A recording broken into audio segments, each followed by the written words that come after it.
ನೀವು ಜಮೀನ್ ತಗೊಂಡಾಗ ನಿಮ್ಗೆ ಯಾರು ಸಹಾಯ ಮಾಡಕ್ ಬರಲ್ಲ. ಆ ಜಮೀನನ್ನ ನೀವು ಉತ್ತವಾಗ ಯಾರು ಬೆಳೆಯಲ್ಲ. ಯಾವುದೋ ಬೆಳೆ ಹಾಕಿದಾಗ್ಲೂ ಯಾರು ನಿಮ್ಗೆ ಸಹಾಯ ಮಾಡಕ್ ಬರಲ್ಲ.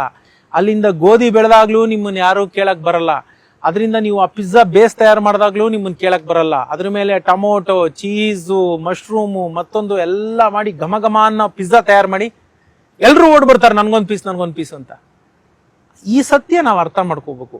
ನಾವು ಏನ್ ಮಾಡ್ಬೇಕು, ನಾವು ಒಂಟಿನೇ. ಯಶಸ್ಸು ಬರೋ ತನಕ ನಾವು ಒಂಟಿನೇ, ಯಾರೂ ನಮಗ್ ಬರಲ್ಲ. ನಮ್ ನೆರಳೇ ನಮ್ಮನ್ ಬಿಟ್ಟೊಟ್ಟೋಗುತ್ತೆ ಅಂತ ಹೇಳ್ತಾರೆ ಒಂದಷ್ಟು ಗಂಟೆಗಳ ಕಾಲ. ಹಾಗಾಗಿ ಈ ಒಂದು ಸತ್ಯ ಅರ್ಥ ಮಾಡ್ಕೊಂಬಿಡಿ. ಯಾರೋ ಬರ್ತಾರೆ, ಯಾರೋ ನಮ್ಗೆ ಬೆಂತಡ್ತಾರೆ, ಯಾರೋ ನಮ್ಗೊಂದು ಪುಷ್ ಕೊಡ್ತಾರೆ, ಯಾರೂ ಇಲ್ಲ, ನಿಮಗೆ ನೀವೇ ದಾರಿದೀಪ. ಈ ಸತ್ಯ ಒಂದು ಅರ್ಥ ಮಾಡ್ಕೋಬೇಕು. ಆಮೇಲೆ ಡೋಂಟ್ ಬ್ಲೇಮ್ ಸಮಾಜ. ಅಯ್ಯೋ ಯಾರು ಮಾಡ್ಲಿಲ್ಲ, ಯಾಕೆ ಮಾಡ್ಬೇಕು? ಅವ್ರು ಯಾಕೆ ನಿಮಗೆ ಸಹಾಯ ಮಾಡ್ಬೇಕು ಅಂತ ನಾನು ಕೇಳೋದು.